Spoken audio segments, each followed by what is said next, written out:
La palabra guerra, según la Real Academia Española, es la lucha armada entre dos o más naciones o entre bandos de una misma nación.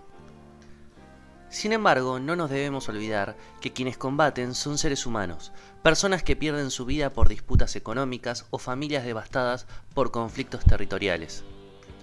Existe una frase que dice que la historia la escriben los que ganan. ¿Y entonces qué es de la vida de los que pierden?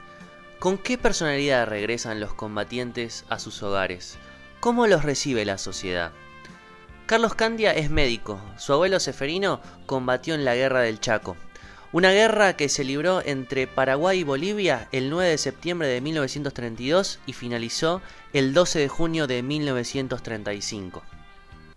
Carlos, contanos un poco sobre las experiencias de tu abuelo. Mi abuelo estaba cumpliendo el servicio militar en aquella época, tenía 17 años, estaba comenzando el segundo año, en esa época eran 2 años obligatorios, cuando se desata la guerra entre Paraguay y Bolivia, alrededor del año 1933, y bueno, él va al frente de batalla y supuestamente era una zona segura donde iban a llegar y son recibidos por el fuego enemigo, por lo cual su capitán queda, digamos, paralizado, porque nunca había estado en combate. Mi abuelo tampoco es militar de carrera, no le interesa, jamás le interesó, pero sí era un hombre muy pragmático, entonces, ante la visión de que estaban siendo, digamos, abatidos sus compañeros por el fuego enemigo, entonces él toma las directrices necesarias y bueno, pueden repeler el fuego y lograr, digamos, una victoria. ¿Cuánto tiempo guerrió? Y la guerra duró 3 años. Y él tuvo los 3 años. Mi abuelo estuvo 3 años en guerra. Claro. Perdió incluso 2 hermanos. Bajó bastante de peso, o sea que una persona de 1,75 m normalmente pesa entre 70 y 80 kilos. Y mi abuelo en un momento, digamos, al final de la guerra, pesaba apenas ya 45 kilogramos. O sea, volvió con... Sí, unos 30, 40 kilos menos. Claro. ¿Y eso a qué se debe, desde tu punto de vista médico? ¿A qué se debe? ¿Al estrés? El estrés, también la falta de alimentación y bueno, las malas condiciones. Claro. O sea, lo peor de todo fue la falta de agua. Los primeros años yo diría que fue la misma persona. O sea, siempre fue una persona muy reservada, pero sí, le pesó bastante, digamos, el posguerra. Porque cuando por fin se empezó a abrir con nosotros, los nietos, se ponía a llorar, digamos, cuando recordaba a todos los bolivianos que mató. Claro. O sea... Fue una experiencia muy dura. O sea, él tenía 17 años cuando comenzó la guerra. Claro, y tuvo que matar, siendo menor, tuvo que matar. O sea, Sí. una experiencia traumática que seguramente no la quiso. Sí, No, él no quería estar ahí. Es más, como te comenté al principio, él castigó físicamente a sus superiores porque se supone que el capitán es el que tiene que tomar la iniciativa y sin embargo el capitán estaba paralizado, entonces agarró una rama, digamos, de cierto grosor y lo mandó al hospital al capitán. Claro, y ahí se terminó Sí. la experiencia con el capitán. Sí, si no fuera por sus camaradas que le tenían más fe a mi abuelo que al capitán, mi abuelo hubiera muerto probablemente de algún castigo por mandar al hospital. Mandó a 2 capitanes al hospital. Ah, era de armas tomar. Sí, no, mi abuelo era Y una persona... cuando volvió, Sí. que vos decís que los primeros años estuvo en un estado, por así decir, entre comillas, normal, ¿cómo logró reinsertarse en la sociedad? Él estaba trabajando en la chacra cuando viene el comisario del pueblo y le dice, Candia, la guerra terminó. Y Claro. bueno, se llenó de júbilo y esa noche hubo una celebración especial para todos los combatientes procedientes de ese pueblo y, digamos, sí, rompieron en llanto. Claro, de felicidad, o sea... Sí, y sí, más que nada porque no iban a volver a ese infierno que es la guerra. Claro. Y en los últimos años de su vida, ¿cómo se desarrolló su...? Y no, mi abuelo, como te estaba comentando, por las heridas que tuvo en la guerra, entonces él tuvo que dejar la actividad agrícola y se pasó a ser comerciante. Aparte que tenía el sueldo de lisiado, o sea, digamos, o sea, una pensión de guerra. Cuando él paraba, él recordaba. Entonces, era una carga muy pesada, porque tomó muchas vidas y también... Y en tu rol de médico, ¿cómo describirías lo que le pasó? ¿Qué es lo que le pasó desde el punto de vista de la medicina? Y bueno, aparte de una extremada delgadez, también, digamos, heridas, y bueno, claro, siempre está el estrés postraumático, que como todo en la medicina no es 2 más 2. El estrés postraumático se presenta de varias maneras. Él dentro de todo la piloteaba, ¿Se la bancaba? se la bancaba, digamos, no es que se deprimió, al menos no durante su juventud, Claro. pero sí en sus últimos años. ¿Tenía recuerdos de esos momentos? Sí. Cosa que, digamos, él de chico vos le preguntabas sobre la guerra y él no quería hablar de la guerra. Claro, al principio la negaba y Sí. después... Y después, bueno, ya cualquier cosa y te empezaba a contar de la guerra. Y además, digamos, recordaba también el hambre que pasó, la sed que pasó, que tuvo que comer insectos. Claro. Una persona, digamos, que tenía una buena posición económica. Claro. Pese a que vivía en el campo, tenía una buena posición económica. Tuvo que sobrevivir. Tuvo que sobrevivir, perdió 2 hermanos en la guerra. Y cuando yo le pregunté por los hermanos, se puso a llorar y se puso a recordar a los hermanos, de que cómo eran los hermanos. Y bueno, como te digo, además ya también un poco le pesaba la edad, tenía más de 80 años en esa época. Claro. Entonces, entre lo que se ponía a llorar y supongo ya algunos huecos de la memoria común a esa edad, más que eso no. Y en lo que respecta al reconocimiento, ¿él se consideraba que su país lo reconoció? O porque, te paso a explicar, acá en Malvinas los excombatientes hasta no hace mucho no eran tan reconocidos. Ahora afortunadamente como que tienen pensiones, tienen asistencia, ¿no? En el caso del Paraguay, ¿cómo solucionaron eso, por así decirlo? No, medianamente sí, son personas reconocidas. Es más, ya no se distingue entre quienes tuvieron medallas físicas y... Los que estuvieron solamente. Claro, y Los que quienes no. compitieron. Simplemente ya, vos decís, yo fui combatiente del Chaco y en Paraguay ya sos un héroe. O sea, es lo que corresponde. Porque son personas que no tenían, digamos, intención de matar a nadie y fueron a la guerra porque así el país lo requería. El 12 de junio se recuerda el día de la paz del Chaco, cuando se dictó el cese al fuego. Entonces, siempre los veteranos de guerra, hoy quedan muy pocos, pero son recordados. Algunos incluso siguen viviendo, los que ya no tienen familia viven en un cuartel, se llama el Cuartel de la Gloria, que es justamente construido en honor a los vencedores, los soldados vencedores. Y bueno, digamos, hay soldados que viven ahí, excombatientes. Entonces son muy mimados hoy en día. Igual la ignorancia es el mayor problema, digamos, de todos los veteranos. ¿Por qué? Y porque está bien, tienen su sueldo, cada 12 de junio se los festeja, se los recuerda, pero después el año tiene 365 días y muchos viven en el olvido. O sea que tienen quizás las prestaciones médicas, la pensión, pero no tienen ese calor de hogar, no tienen familia algunos y viven en el olvido. Y quizás la nueva generación los ve y no piensa, ese es un veterano de guerra, tengo que agradecerle toda mi vida, sino que simplemente lo mira y dice, viejo enclencle. Claro. Como te digo, la ignorancia es la mayor... La ignorancia es peor que la guerra, entonces. Sí, la mayor traición es la peor bajeza, digamos, porque, no sé, son gente que tuvo muchos sacrificios y que, digamos, se los podría reconocer más. Y no tienen ese reconocimiento que, por ejemplo, sí tienen los militares de Estados Unidos. Claro. Pero bueno, sí, como te digo, las necesidades mínimas sí están cubiertas. Pero yo creo que el olvido es una forma ingrata de pagarles a los veteranos. Gracias, Carlos. Gracias. ¿Cómo se llama tu abuelo? Decir. Seferino Cambio.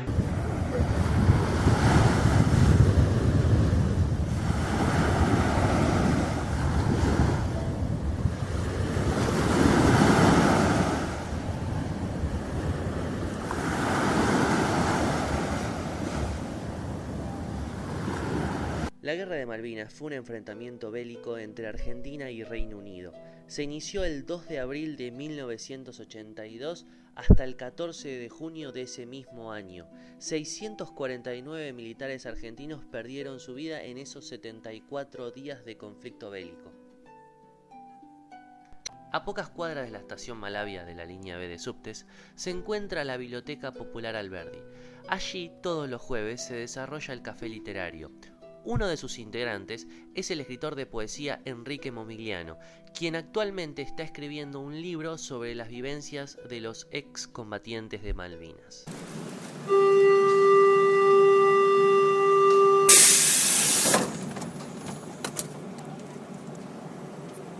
Viste, a mí me gusta la poesía que te pega, que vos viste la lees y te pegó en el corazón, en los sentimientos, que te dio un escalofrío, un chucho de frío, una emoción. ¿Y por eso escribir sobre Malvinas? No, Malvinas es otra historia. Yo en realidad Malvinas quise ir y en el último momento me arrepentí. Me arrepentí porque era hijo único, madre viuda y pensé en mi viejo y no fui. Entonces me quedó como la deuda. Siempre fui muy nacionalista, digamos, milité bastante en el nacionalismo también. Y bueno, Malvinas es como una causa nacional, si se quiere. Pero lo que pasó, lo que más me motivó fue la tremenda injusticia con todos los que pelearon ahí a posteriori.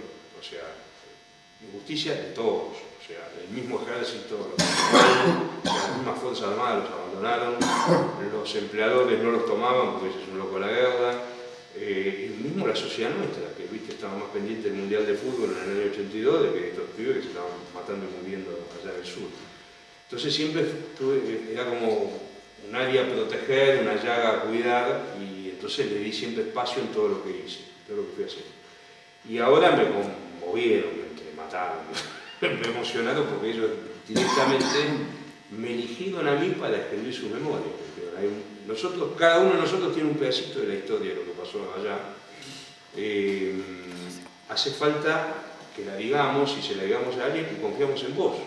Entonces yo no elegí hacer este libro, ellos me pidieron hacerlo. Y bueno, tomé el guante, tomé el desafío, te diría sobreconfiando en mi propia capacidad. Y además, como yo tengo un libro casi escrito de Malvinas, que no lo publiqué porque dije me falta la vivencia. O sea, ¿tenés oportunidad de ir? ¿Existe la posibilidad? Existe la posibilidad, tenés que sacar pasaporte, ¿viste? Todo en inglés, qué sé yo, un montón de cosas desagradables, no tenés que ir en línea aérea chilena, ¿viste? O sea, perdón, un montón de cosas desagradables, pero si querés podés. Y probable que a lo mejor, ¿viste? Después que publiquemos el libro, con este grupito, vayamos. Bueno, mi libro estaba pendiente de publicación hasta que yo lo quería terminar con un diario de viaje. Y la verdad que vos vas y ves un cacho de roca que del mar, digamos.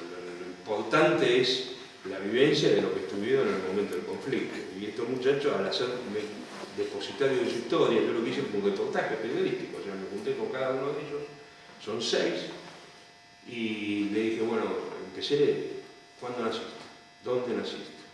¿Cómo fue tu infancia? ¿A qué colegio fuiste? ¿Cómo eran tus padres? ¿Qué hacían? Arranqué de ahí, no. Sí. ¿Quiénes eran? O sea, ¿Quiénes fueron allá? eras vos antes de la guerra? ¿Qué soñabas antes de la guerra y qué pensabas hacer de tu vida antes de la guerra? ¿Sí? Después la otra pregunta es cómo llegás a la guerra, digamos, cómo te pega, qué sentiste cuando estás allá. Y después viene el tema militar, sobre el cual tuve que escribir, que te digo, no fue nada fácil, porque yo no sé nada ni de armas, ni de barcos, ni de aviones, es bastante poco. Entonces tuve que documentarme, informarme, leer un montón, como para poder escribir algo medianamente lógico. O sea, no quiero hacer un libro de historia sobre la guerra, pero no puedo decir estupideces. Y si lo va a prologar, por ejemplo, el libro lo va a prologar el general Martín Balsa, que fue jefe del ejército, que estuvo en Malvinas, dirigiendo el grupo 3 de artillería, y yo estoy hablando de lo que hizo un soldado de él, tengo que poner lo más parecido a la verdad que pueda. Entonces, esa parte de la actuación de ellos en la guerra fue quizá la que más me costó desde todo punto de vista escribir. Pero la que para mí es más conmovedora es la vivencia de ellos los 34 años después. O sea, cuando ellos vuelven, porque ahí, ustedes conocen el cuento mío, Ricardo no habla, Ricardo no entiende, que ese yo lo inventé sobre cosas que me habían... Bueno, ahora es eso en concreto, digamos, ¿no? O sea, un pibe que no le puede dar de comer a sus hijos y que se viene caminando de la Fardera hasta Ciudadela, tocando todos los timbres que encuentra para ver si alguno le ofrece una hora de trabajo y todos le dicen que no. Entonces, yo te digo, me mató más eso y escribir, conocerlo, hacerme cargo de eso y escribirlo, me mató más que la parte de la guerra, ¿viste? Porque digo, acá los culpables somos nosotros eran enemigos, los ingleses venían a matarnos, qué sé yo. Acá los culpables son esta sociedad nuestra, ¿viste? ¿Qué hicimos para que esto pase? ¿No? Y la verdad que zafan, en realidad ellos zafaron uniéndose.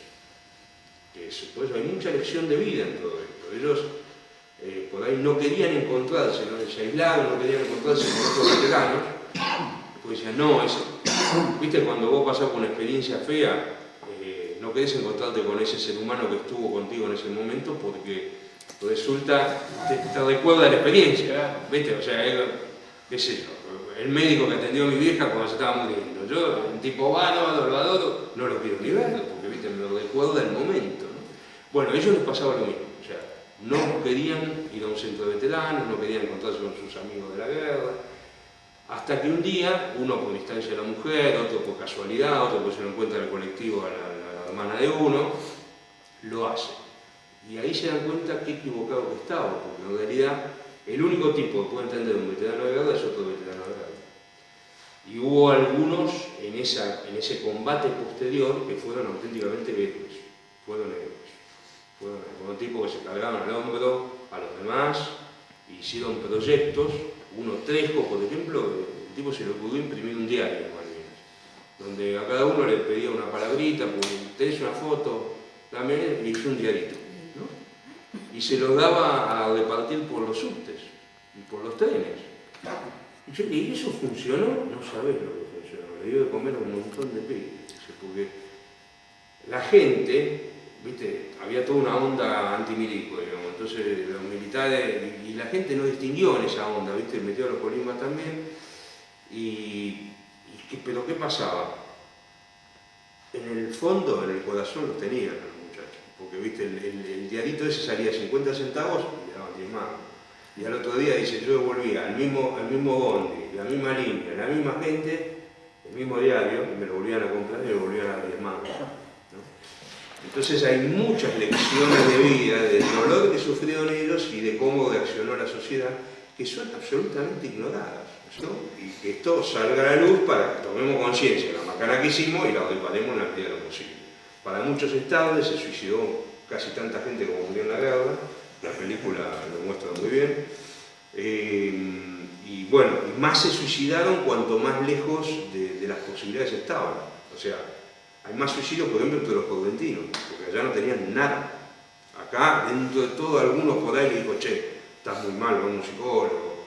Empezó algún programa de salud, se portó muy bien. El que mejor se portó es el gobierno de la Ciudad de Buenos Aires, la municipalidad, les dio laburo.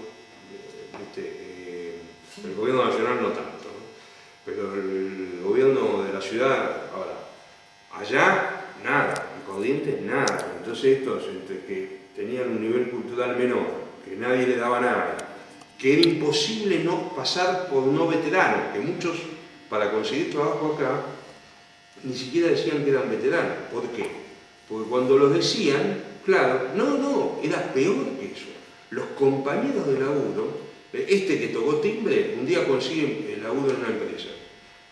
Va a la empresa, está trabajando 2 años, qué sé yo, y no trasciende la condición de veterano. En algún momento trasciende, y así en la ronda de mate, en algún descanso, un tarado de siempre, digamos, dice, veterano de guerra, usted cobado de mierda, ¿cómo no entregarla de sí?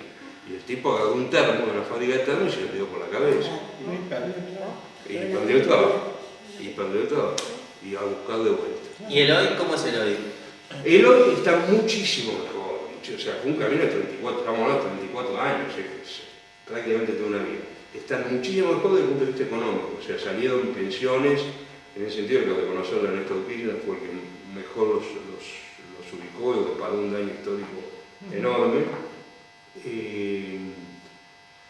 O sea, tuvieron el desfile hace un par de días. Bueno, y este fue el pasito que faltaba. El pasito que faltaba es sentirse abrazado por la sociedad. Yo lo dije acá cuando presentamos poesía.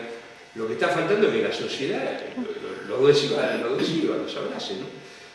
La guerra es un quiebre tan grande, es una herida tan traumática, que bueno, cada uno la procesa como puede, como le pegó, y además hay distintas guerras. No es lo mismo el tipo que estuvo en Puerto Argentino que el tipo que estuvo en el frente de Montelón, ¿no? O el tipo que se hundió con el Belgrano. Esa es una experiencia, o sea, haber navegado durante 32 horas a la deriva en una balsita, con olas de 10 metros, frío polar antártico, te cambia la vida para siempre. Y la experiencia de escribir sobre todo eso, ¿cómo es? Inédita. ¿Qué se siente de escribir sobre eso? Te digo, realmente estuve muchísimas veces a punto de abandonar el proyecto, pero muchísimas veces. No podía con la energía que me estaba trayendo. No podía. O sea, a ver, vos podés ser escritor intelectual. Yo te pongo la máquina, ¿de qué querés que te escriba? Podés serlo. El asunto es si querés serlo. Si vos querés, siempre lo decimos millones de veces acá, si vos querés llegar al alma del otro, vos tenés que escribir del alma. Y para poder escribir del alma, aquello sobre lo que vas a escribir lo tenés que hacer pasar por tu alma. No tenía opción. Entonces, cuando me di cuenta que no tenía opción, primero empecé a desechar opciones. Dije, esto no lo puedo escribir en medio de mi familia, porque no puedo permitir que mis hijos, mi mujer, mis perros, hasta mis perros, yo pensé en él, digo, me vean llorando, puteando, pateando paredes, que esto lo tengo que hacer solo. Entonces me fui a San Clemente. Y ahí estaba yo solito con los gemelos, ¿viste? A ver, empecemos. Empezaba a escuchar una historia y era terrible, era devastador, pero al mango lloré millones de veces, puteé millones de veces, me fui a caminar por la playa millones de veces, y más de una vez y dije, no, basta, que se metan en el libro. Yo esto no lo hago, esto no lo hago porque me voy a morir. ¿Cuál es el paso a seguir? Mira, yo creo que el paso a seguir se está dando, y más allá del libro, es que la sociedad reconozca, deje de identificar el tema político de Malvinas y separe a la gente que estuvo ahí. Y como en todos los lugares del mundo, los veteranos de guerra son venerados. Son ayudados, porque en definitiva ellos pelearon por vos. O sea, hicieron lo que uno no hizo por vivir. Con eso ya está. El soldado lo que más busca es el reconocimiento. Entonces, resuelto el tema económico, nadie le da trabajo, bueno, le dieron un subsidio, por eso pueden vivir. Lo que está faltando mucho también es el tema de la atención médica, porque la verdad que semejante impacto de ustedes hace que estén muriendo muy jóvenes. En realidad ellos me convocan para hacer el libro, me dicen, sabemos que nos queda poco, son más jóvenes que yo. Ignorancia, estrés, poco reconocimiento, olvido, son algunas de las palabras que más se repiten al hablar de la guerra. Guerras que generalmente no conducen a nada y que solo dejan tristeza. Por eso mismo, ¿para qué sirven?